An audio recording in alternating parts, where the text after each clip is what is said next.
পূজনীয় গম্ভীরানন্দ মহারাজকে আমি বলেছিলাম আজকের দিনে, গতকাল ওর সঙ্গে কথা হচ্ছিল যে আপনাকে ওখানে উপস্থিত থাকবার কথা ছিল, আমাকে যেতে দেবে? যে না, আমরা যেতে দেবো না, তবে একটি কাজ আপনাকে করতে হবে, আপনি কিছু বলবেন, আমরা টেপ করে নেবো, সেখানে আমরা ওই শোনাব। তা লিখে নিলেই হয়, যদি লিখে নেয়।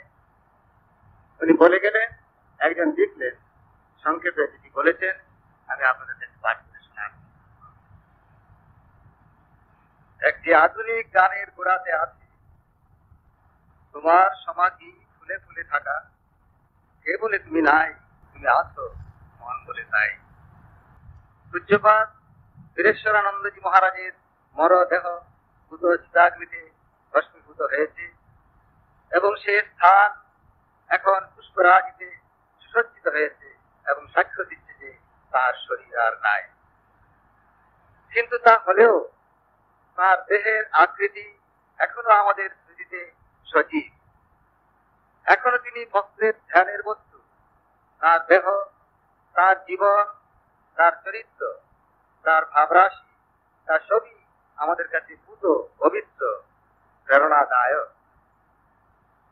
আর এরূপ হওয়াই স্বাভাবিক। দেবতাকে সম্মুখে না পেলেও আমরা তার প্রতিমাতে পূজা করে থাকি আর মনে করি প্রতিমা সত্যি সত্যি দেবতা। সে প্রতিমার আকৃতি, অঙ্গভূষণ, নির্মাল্য, পাদুদ সবই আমাদের কাছে পবিত্র, সবই ধ্যানের বস্তু। কিন্তু ইহাই সব নয়। পূজ্যপাদ স্বামী বীরেশ্বরানন্দজির ভিতর দিয়ে একটি গুরু শক্তি প্রকাশিত হয়েছিল এবং সেই শক্তি বলে তিনি অবিরাম ভারতবর্ষের নানা স্থানে ভ্রমণ করে সহস্র সহস্র নরনারীকে ধর্মপথে পরিচালিত করেছেন। এই গুরু শক্তি আমাদের কাছে বিশেষ আদরণীয়। শ্রী শ্রী ঠাকুর বলেছেন, গুরুতে মানুষ বুদ্ধি করতে নেই।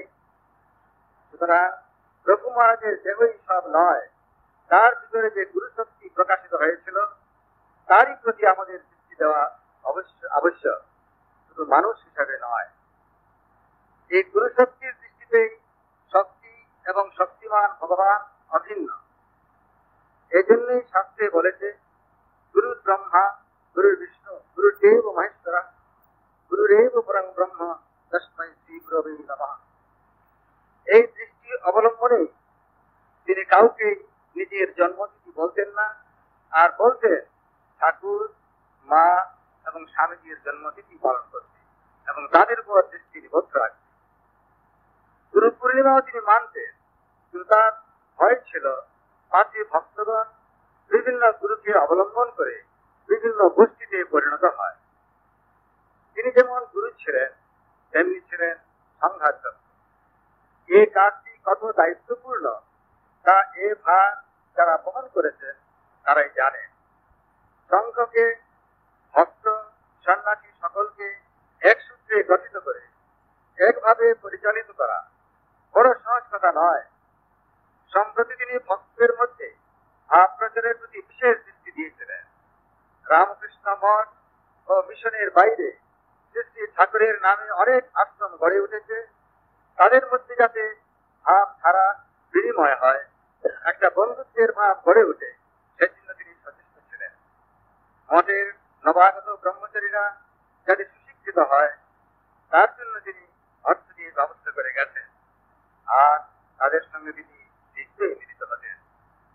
আর আরেকটি ইচ্ছা ছিল যাতে রামকৃষ্ণ বিবেকানন্দ সাহিত্য সস্তা মূল্যে বা বিনামূল্যে জনসাধারণের কাছে পৌঁছে দেওয়া যায়। উপজাতির উন্নতির প্রতিও তার দৃষ্টি ছিল। অরুণাচলের প্রথম কেন্দ্র আলমনগরের আবাসিক বিদ্যালয় প্রধানত তারই উৎসাহে আরম্ভ হয়। তার সম্প্রতি পল্লী মঙ্গল কার্যের প্রতি দৃষ্টি আকৃষ্ট হয়েছিল এবং এই বিভাগে অনেকটা কার্য অগ্রসর হয়েছে। স্বামীজির আদর্শ অনুযায়ী গঙ্গার অপর তীরে শ্রীমঠ স্থাপনে তিনি অন্যতম উদ্যোক্তা ছিলেন। তিনি অনেক গ্রন্থ রচনা করেছিলেন। প্রথম বয়সে তিনি বক্তা ছিলেন না, কিন্তু সংঘাতযুক্ত হওয়ার পর বহু জায়গায় বহু বক্তৃতা দিতে হয়েছিল, আর সব ভাষণগুলি ছিল সুন্দর ও সুচিন্তিত। এইসব গুণের উপরে তার সর্বাধিক